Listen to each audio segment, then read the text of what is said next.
Whenever I'm painting, feeling ko I am at my happiest. I can express every story in every brush stroke. I am also in my proudest self kapag nakikita ko yung reaksyon ng mga taong nakakakita ng artwork ko. Yung galing na galing sila sa talent na meron ako. Ang sarap sa feeling. But sadly, this is considered hobby dito sa Pinas. Hindi ito ang money-making industry. Hindi madami ang fan ng art dito sa Pilipinas kaya wala masyadong market. Unless meron kang connections and capital na din for your endless and variety of supply needs, you won't make it as an artist. At sa estado ng buhay namin ng pamilya ko, I need a stable income. So I need a stable job. Yung regular na makakapagpasok ng income sa family namin to suffice our needs and necessities. So with a heavy heart, bibitawan ko na ang pagpipinta. Maybe it's for me, pero hindi for now. I am Mayet, and I am letting go of my first love.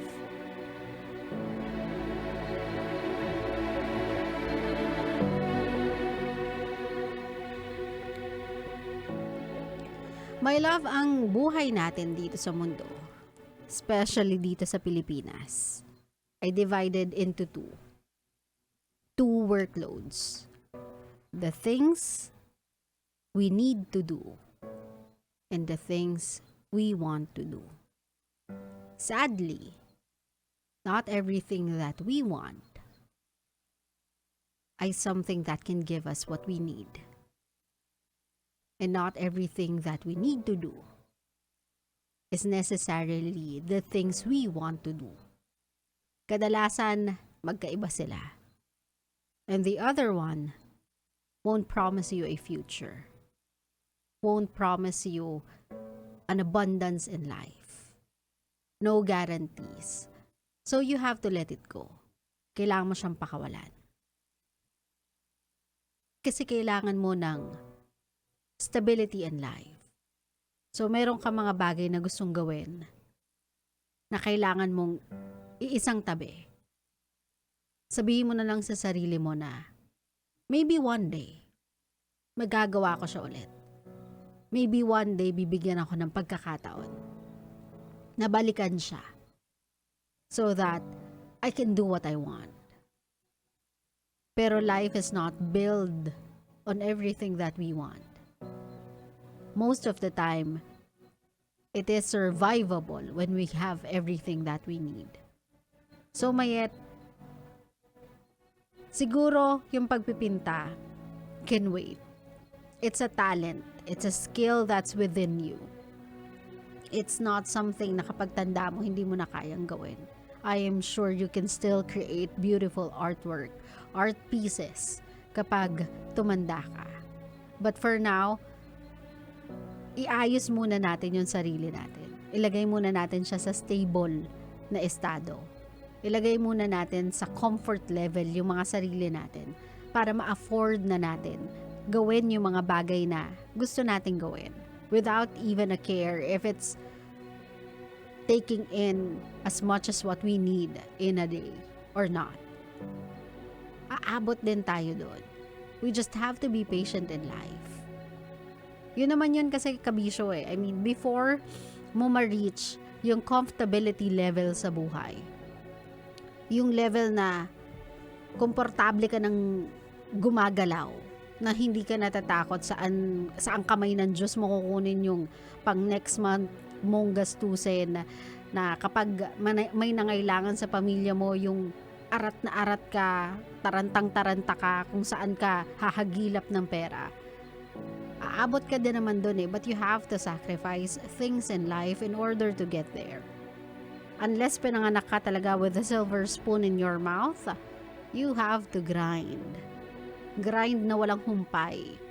Yung tipong sasabihin mo talaga sa sarili mo, alipin ka ng salapi And you will say without a doubt and without any shame, yes, I am. Kasi there's something that I want to be. There's something that I need to be.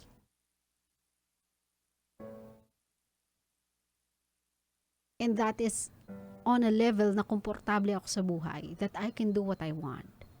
Kasi what I want won't give me money, but it will give me happiness.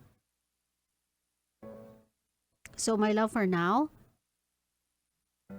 sacrifice ka muna.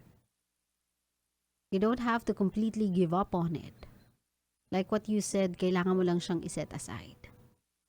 Maybe you can do it on a side. O, diba? Hindi naman sa araw-araw, 24 hours a day, 7 days a week, kinakailangan mo magtrabaho, kinakailangan mong magbanat ng boto eh. There are days na matatawag mo namang rest day. Maybe you can do it on a rest day, sell some as extra income. That can work. O, diba? Pwede, workable naman siya eh. It is something na you can find a way to work around with.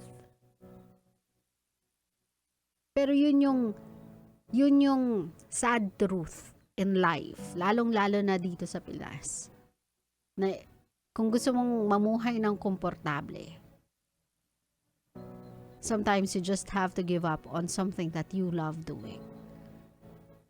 You just have to set it aside and sabihin sa sarili mo na, siguro hindi muna ngayon. Or siguro kailangan ko munang tumigil. Kasi I need to be elsewhere. If gusto kong abutin yung isang araw na I won't have to worry anymore. So sa mga kabisyo natin na right now, grinding, kahit pagod na, kahit nahihirapan, talagang nagbabanat sila ng buto. Tiis-tiis lang muna. And if you are like Mayet, and you had to give up on something para dun sa pangarap mong komportableng buhay. One day, kapag naayos mo na lahat, kapag lahat nakasettle na, kapag lahat sabihin na natin komportable na at nasa place where you want them to be in, na, you can always look back to that day.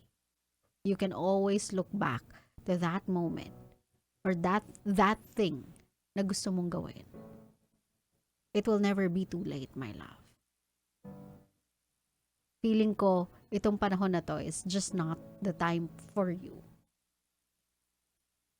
May mga bagay talaga na kailangan natin ilagay sa lugar, ilagay sa pagkakataon, ilagay sa tamang panahon. So, Mayet, good luck with whatever it is that you need to do. And I hope one day, magkaroon ka ng sarili mong exhibit. Art exhibit. O diba? Na mapapakita mo yung isang buong gallery ng creations mo. And with this sacrifice, you have another inspiration for your next art.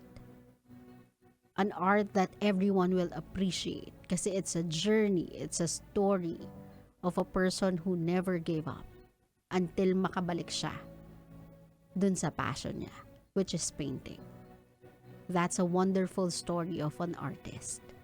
And I look forward in viewing your gallery. Klaro? Klaro. Sa mga kabisyo natin, yan ang dalawang storya ng biyaheng hindi para sa'yo. Pag sinabi naman natin minsan na hindi para sa'yo, it doesn't really mean na never na magiging sa'yo. May mga pagkakataong ang sagot lang ay maybe para sa'yo, pero hindi ngayon.